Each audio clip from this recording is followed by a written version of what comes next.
Now, because we only have 15 minutes allotted, I'm always loath to ask this, but do you have an opening statement, Mr. Colrogue? No, I don't have an opening statement. Great. I haven't been informed. Great. It's cool. No dramas. You'll get some questions. That's fine. Thank you. I'm sorry, we're just trying to keep to time. So, Senator Pocock. Thanks, Chair. Mr. Corby, thank you for making the trip, braving the cold for a couple of days. I was just interested in a broad overview of Norfolk Island's financial position as you see it at the moment. Sorry, Senator Pocock, could I ask you can we get a bit of volume, because you do speak softly. I'd hate to be on the end of you yelling at me, but no, just so we can hear the questions. Thank you. Just imagine you're in a ruck. A broad overview of the financial position at the moment. The financial position is improving from the time at which the council was placed under administration in December 2021. It's been placed under administration for a period of 3 years. I had been the interim administrator for about 10 months prior to the council being dismissed. So I've been actually working on the financial position of the council for a number of months prior to council going into administration. At the time council went into administration, it was in a parlous financial state. It had run out of money, run out of cash, and it required a $3 million government bailout to be able to continue. At the time that I was asked to take on the role of interim administrator, I was informed that the council had enough cash to run for about 1 more week. So that was the position it was in just under 2 years ago. Where is it now? All of the focus under my administration has been on restoring council's financial position. We had virtually zero unrestricted cash, and we now have unrestricted cash reported to the December council meeting of $1.5 million plus the bailout funds, so $4.5 million. But those bailout funds we are needing to use to cover a new approach to freight to Ireland for council requirements. Those council requirements are around the liquor bond and around the purchase of materials and equipment for council projects. We estimate that by 30 June 2023, our unrestricted cash balance will be up to about $5 million. And there was a report commissioned for the council prior to the suspension of the councillors, which was prior again to the dismissal of the councillors.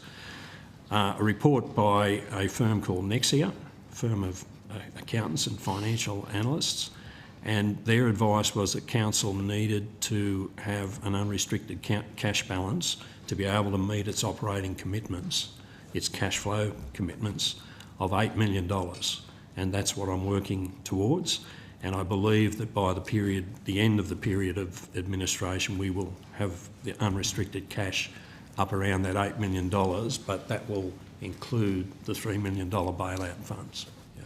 Thank you. And in terms of Commonwealth support to the council, what will you get this financial year, and what will that cover? Well, that runs to many millions of dollars. Council has a service delivery agreement with the Commonwealth, under which it provides the equivalent of Commonwealth and you know, if there was a state involved, the equivalent of what a Commonwealth and a state government would deliver. A lot of that work is done by council. I'd have to take on notice to tell you exactly what the figure is, but it runs into tens of millions of dollars. Mm-hmm.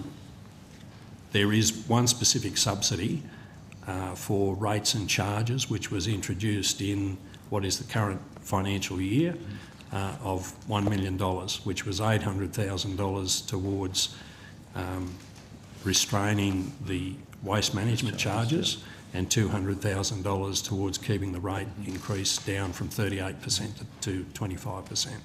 Thank you. And in your experience, is the support that the Commonwealth gives the council similar to, say, an estate council relationship in terms of funds flowing?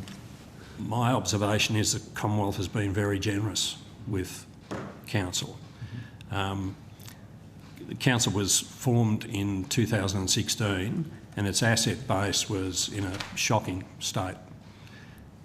One of the projects that got the council in trouble was the need to resurface the airport runway or lose its air services.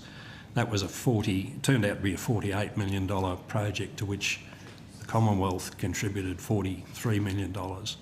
Under the current arrangements, the financial arrangements that we're putting in place, when that runway needs to be surfaced again, probably in 15 years or so time, our financial management framework will fund the depreciation of that asset and other assets to the point that calls to the government to assist us every time something needs to be repaired or replaced will be at a minimum. At the moment, everything that needs to be renewed, which is almost our entire asset base, requires major contributions from the Commonwealth. And this is something that my experience has been largely in local government, either in New South Wales or the Northern Territory, for a short time in the Territory. And I have never seen anything like the generosity towards a council with direct injections of funds that I'm seeing from the Commonwealth. Okay, thank you. At Norfolk Island. And I'm interested to move on to some contracts and consultancy stuff. How much has the council spent on consultancies this year, or expect to spend this financial year? I'd have to take that on notice. It'd be easy to calculate. Okay, But great. I'd love that on notice. And then just on procurement, I saw that only contracts in excess of 150,000 are being reported in the 2021-22 annual report. yes, there is a threshold over which contracts have to be reported. The legislation sets out the items that have to be covered in the annual report, and that's one of them. I believe for most Commonwealth entities, all contracts over $10,000 have to be disclosed. I'd be really interested in those contracts over 10,000. If you could provide some details on notice of the nature of them, the amount, and the tender process. Well, I'm not aware of the Commonwealth arrangements and the $10,000 threshold that you're referring to. In local government, because Norfolk Island operates under an applied version of the New South Wales Local Government Act as applied to Norfolk Island. So it's by virtue of Commonwealth legislation, but the provisions are the New South Wales Local Government Act provisions, or mostly. And With so Commonwealth money, though. I think that's the difference. Yes, I'm just explaining from a jurisdictional perspective. The requirement to report on or to go to tender versus making decisions administratively about procurement is a threshold around $250,000. So I'm not aware of a $10,000 threshold. Okay. And then just in terms of staffing, thank you for your correspondence last year, detailing some of the staffing arrangements. I understand that engaging peak services has led to efficiencies in your operating budget. How much have these savings equated to? It would be in the order of probably $200,000. And that's by doing things through peak services, which is the commercial arm of the Local Government Association of Queensland. And they have a commercial unit that offers services which are often used by remote councils in far north Queensland where they don't have capacity. And we've been able to tap into that system, and it's delivered savings very quickly.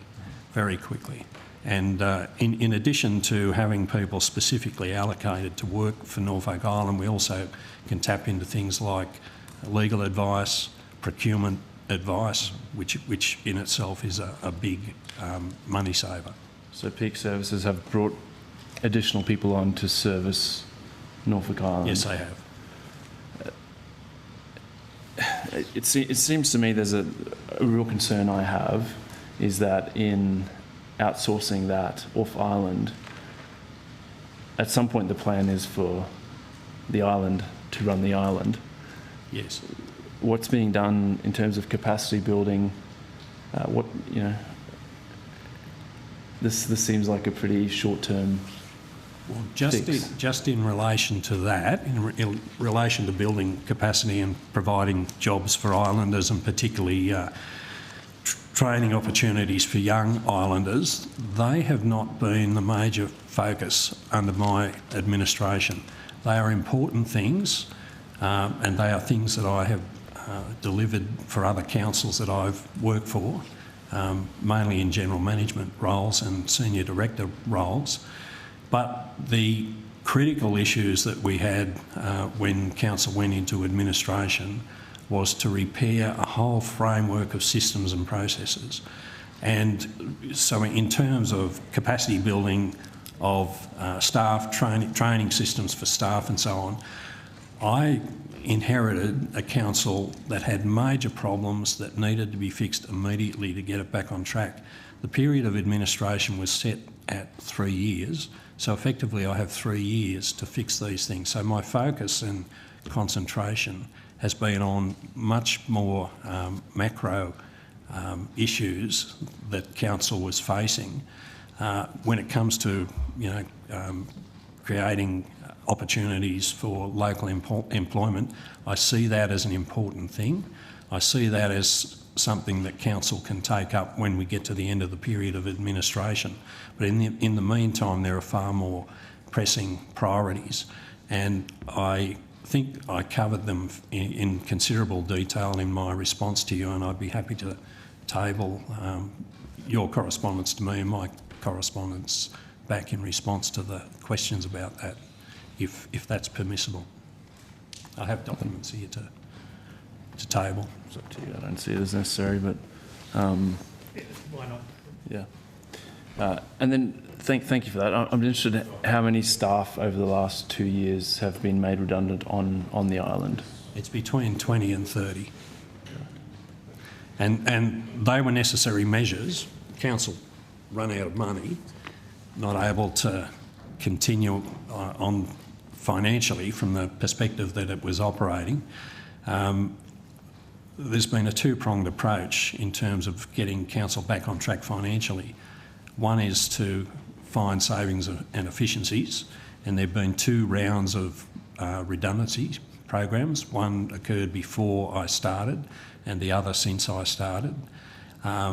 So cost savings has been one side, and addressing the revenue shortfalls that the council had, which the public inquiry that was held that led to the decision to dismiss the council remarked that the council got itself into this situation because it failed to exercise its responsibilities in terms of revenue raising measures that were open to it and available to it, but that it decided, deliberately decided not to implement, and therefore lack of money and overspending more than it earned on a workforce that it couldn't afford is what sent the council towards the edge of insolvency.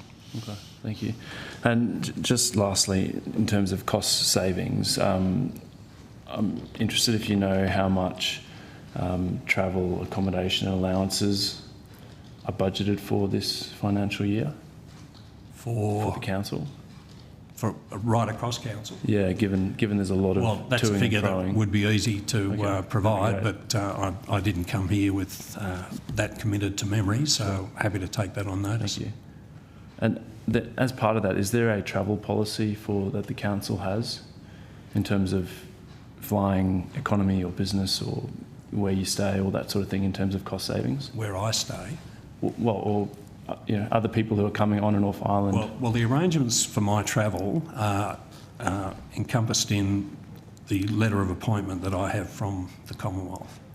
So that covers my travel arrangements, and that provides that in terms of air flights, that I travel at a certain level.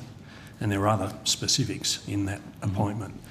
In relation to the General Manager, for example, the General Manager has recognition in his contract of travelling at a certain level of travel. Below that, that's a matter for the General Manager to deal with. Under the legislation, the General Manager works for the governing body. He's the only employee of council that is appointed by and works for the governing body. Under the legislation, there's a separation of responsibilities in terms of employment arrangements. All the rest of the staff are appointed by and work for and are directed by the General Manager. So I get involved in terms of remuneration arrangements, travel benefits, those sort of things with the General Manager in relation to his position. He deals with those same arrangements in relation to positions below his role. Mm-hmm. And I'm interested just to dig into this and just get your opinion on it. In terms of the perception, if you're a Norfolk Islander and you're seeing, jobs being lost, people in southeast Queensland being employed to run the council, and then you've got people running the council flying in and out on business class, do you accept that that's going to create a bit of angst amongst the community, given it's a 2-hour flight, and I know many public servants would fly economy around Australia? Well, perception is one thing, but nobody is taking any benefits that the contracts or the arrangements with the Commonwealth didn't apply or didn't provide. Cool. I accept that. Thank you. Hand over to Senator Pocock. Senator Shoebridge. Thanks, Deputy Chair. Just carrying on from that line of questioning, I assume that all of those costs, your travel costs and your remuneration as administrator, have been met out of the council budget, or is it from a separate pool? My understanding, although I stand corrected, is that my own costs are covered by an arrangement with the Commonwealth. So is it... Costs that relate to staff arrangements would come out of council budgets. So is it money that was otherwise set aside for Norfolk that's been directed to covering your costs, or is it an entirely separate additional income? Well, my understanding, and perhaps... Yeah, it's a separate allocation in the department's budget. So Mr Colreevy is paid by the council, but we reimburse the council for the cost of his salary and his travel. All right. But that's otherwise money that would have been available for Norfolk Island, is that right? It is out of the Norfolk Island budget, yes. So it comes out of the Norfolk Island budget one way or another? Yes. Yep. So I suppose when the question has been asked about business flights, and you've been giving some evidence about the real financial straits that the council and Norfolk Island are in, that's the context of the question. If the plan is to get it back into the black as firmly as possible, are you looking at those kinds of expenses that are coming out of the Norfolk Island budget? Well, in total, those kinds of expenses are really not significant. The council has a $40 million budget. We may be talking $50,000, $60,000 a year. So a change to current practice is not going to make or break the organisation from a financial perspective. And forgive me if I haven't followed this in a previous announcement. What is your current salary as administrator? Or your salary, income, remuneration, however you wish to describe it? It's $123,000. It's not intended to cover a full-time role, and the time that I spend on the job is probably the equivalent of about half a full-time position. And that's because you have a separate appointment as an administrator for Balranald Council? Well, that's what I do with the remainder of the time. And is that also a part-time appointment? Yes, it is. Right.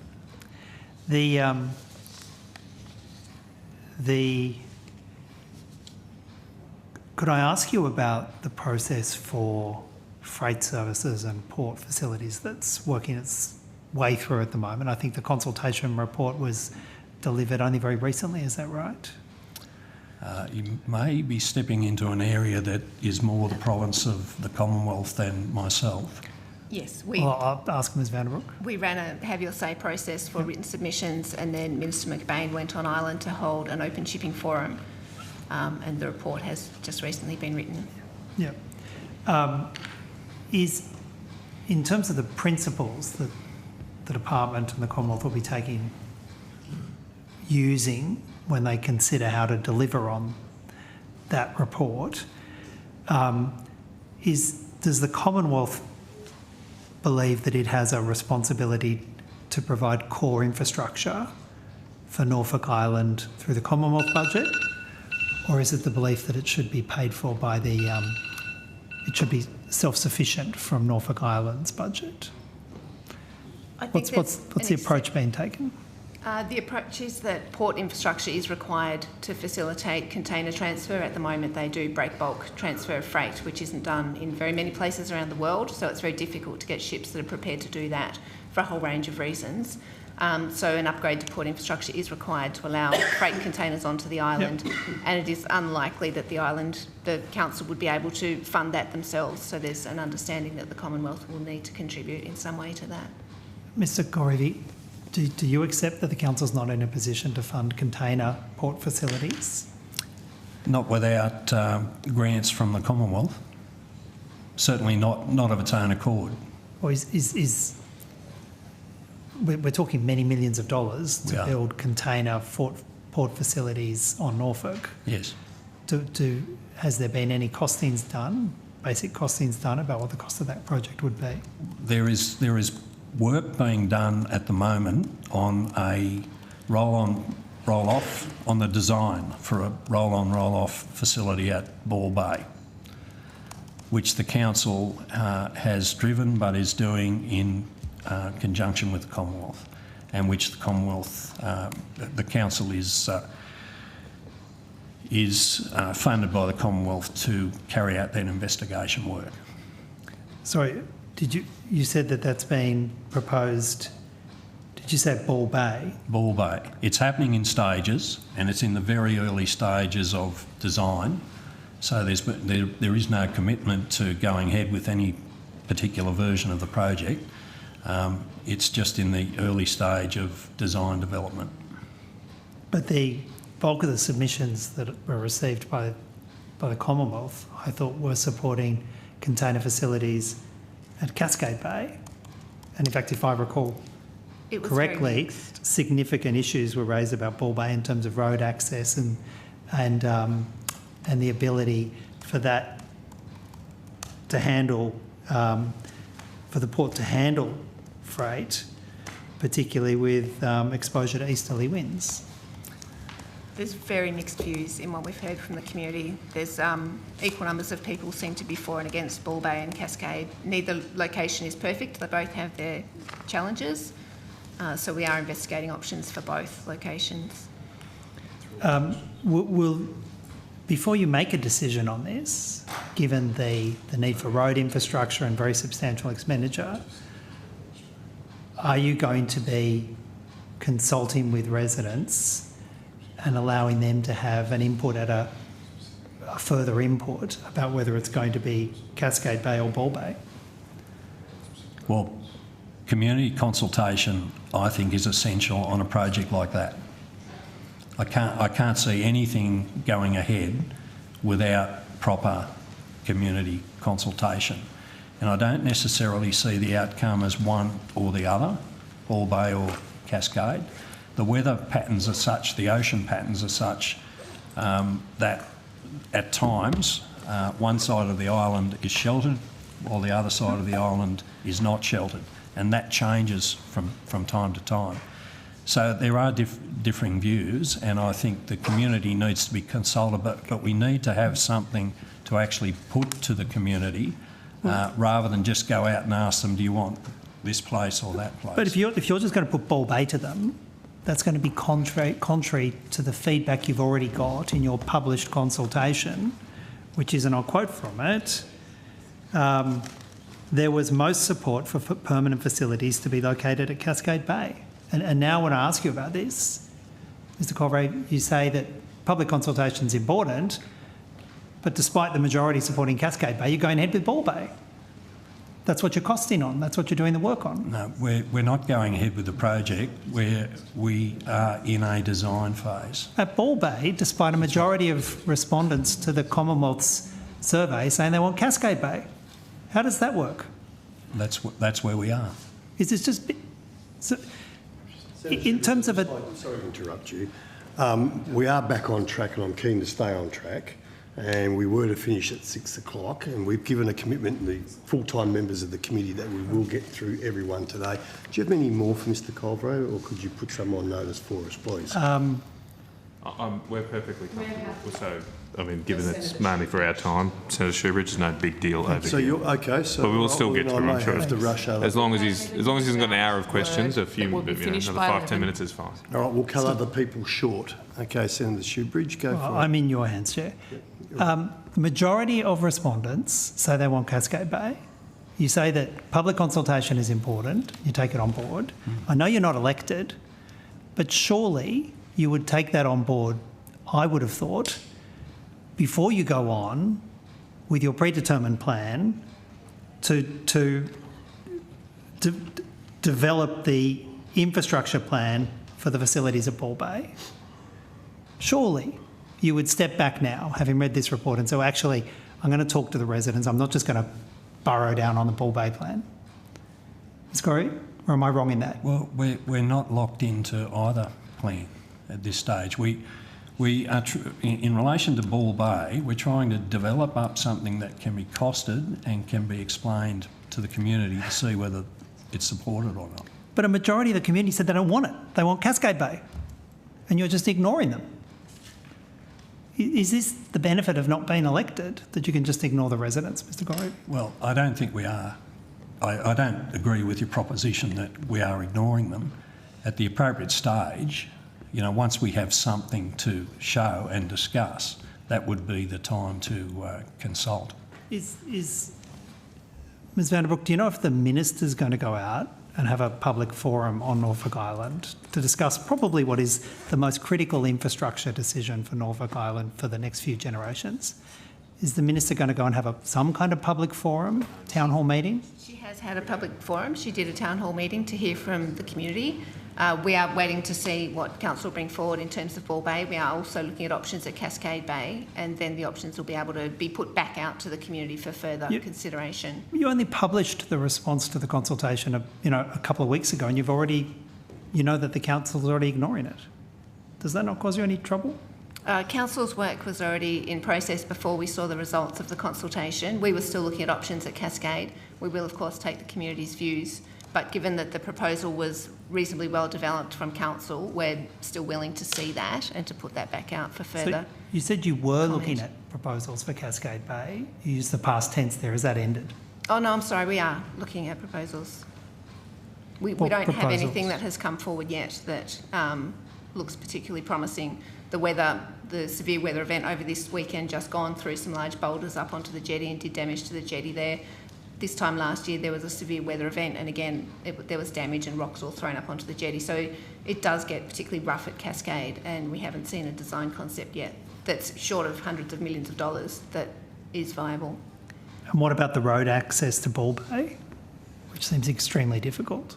My understanding is that council previously had a temporary groin at Ball Bay, and they got significant numbers of truck movements up and down that road without any incidents. Could I ask then finally, in terms of, is there a time frame that we could expect a decision to be made and facilities to be put in place, given the extreme cost of living concerns that are on Norfolk Island now because of freight? So in the short term, we have subsidised barges. So there's 7 barges running, starting in November, there's one every month. By the time we get through those 7 barges, NPDL will have a new ship commissioned, which will be able to take freight out there using their current break bulk method of getting freight onto the island. So that will give a much more regular and reliable schedule than what there has been in the last 12 or 18 months. Is there a time frame for making a decision on the container? I assume it's a container port. Everyone's of the view it will be a container port, is that right? It'll be something that facilitates container transfer onto the island. Is there a time frame for a decision making on that? That would need to be considered through the budget process, given the scale of the investment. That's all. Thanks. Thank you. If there are no further questions, then thank you very much. Senator, could I just correct, or not correct, but just amplify one of my responses? I was asked about remuneration and I gave you the direct remuneration figure. There is a superannuation component on top of that. Thank you, Mr. Cole. Chair. Yes, sure. Sorry, just had some follow-ups from earlier questions. I believe from those questions the Australian government's giving some subsidies for rates on Norfolk Island at the moment. And Rates and charges. Right, Waste charges, yeah, so $1 particularly. million apparently subsidy over 2 years. Given this doesn't taper apparently, does that just mean that the increases in rates and charges for Norfolk Island residents will climb that cliff in 2 years' time? That needs to be determined as we get further into it. There is a joint standing committee inquiry into the future form of the council and future revenue raising options. The community have asked us to look at other revenue raising options because they don't want to pay rates. So we will see what comes out of that process and then determine next steps. Do you want to add anything, Mr. Colreevy? Is that what's in your budget or forward planning at the moment come 2 years' time when that $1 million ends? Discussion with the government about whether subsidy can continue beyond that, and the indications at the moment are that it can't. So the fallback would be that service levels be reduced commensurately, or that people pay more for their rates and charges. I just wanted to check, because Miss Vanderbroek, do they pay rates currently or not? They do pay rates. They do pay rates. But it's just a matter very, of very the level. low base of rates. Just quickly, and we might follow this up at next estimates. What's the status of things like the Commonwealth Grants Commission, FAG grants, these types of arrangements that the Commonwealth Government provides to states and local governments to help offset different cost bases? Does Norfolk Island benefit from any of those arrangements? We do, but in a slightly different way to the way councils around the other states benefit. And there was some adjustment made specifically to recognise the disconnect between the island and the way FAGS works for other councils. Right. But yes, we are a recipient of the equivalent of a Commonwealth grant. Do you get FAGs as such, or is it something similar? It's a payment that comes directly from our division, but it is assessed by the Commonwealth Grants Commission, and it is untied funding, the same as a financial assistance grant would be to any other council. It is significantly higher than what most other councils would get. Commonwealth Under Grants the FAG Commission, system? Yes, yeah. Okay, all right. Commonwealth Grants Commission last did an assessment in 2019 and assessed that the revenue raising capacity of the island was significantly higher than what was being realised, which is why rates needed to be looked at. They are very low compared to mainland council areas. Right. And can I just add for sure, to amplify, the major component of the rates and charges increase in what is the current financial year related to waste charges, waste management charges. The practice prior to the last couple of years had been to dispose of some of the island's waste directly into the ocean. Right. Council had received notice from the Marine Parks Authority to stop dumping waste into the ocean, and that had all occurred before I arrived. But I realised... Just to be clear, the Marine Parks Authority is a federal government agency? Yes. Right. But I realised that council had to respond to that, and we stopped dumping waste immediately, and we started stockpiling it with a view to sorting out, well, we can't dump it in the ocean. We need to stockpile it while we work out what the solution is. And part When of you the... say waste, basically this is solid waste? Not Solid just waste. sewage or things? Not all waste. Some waste is recycled, but it's solid waste. A lot of building materials and that sort of thing. It's just being... And car bodies and all that sort of thing was being dumped into the ocean. That has stopped, and we are implementing alternative ways of dealing with management of waste. But again, what people were paying for waste management was off a very low base because they weren't managing it in a sustainable way. So the majority of the increase in rates and charges this year was to cover a significant increase in waste management Would you charges. argue that the costs of managing that waste on the island are higher than the mainland? Yeah, yes, they are, because it involves freighting the residual waste back to the mainland. Really? Now, Oh, that's what you're doing? With some of it. Some of it. You don't have room for all we're of it. recycling, Yeah. and we're just about to implement a new process with a new contract that's just been let to manage a lot of the waste. But at the end of the day, the residual that can't be recycled has to be exported back to the mainland, and that's where a huge part of the cost lies. Does the Grants Commission take into account those higher costs for waste management? I don't know the You answer could to take that. that on notice, perhaps? Take that on notice. Thanks. Thank you, Mr. Colreevy. Very informative evidence. Senator McKenzie, did you?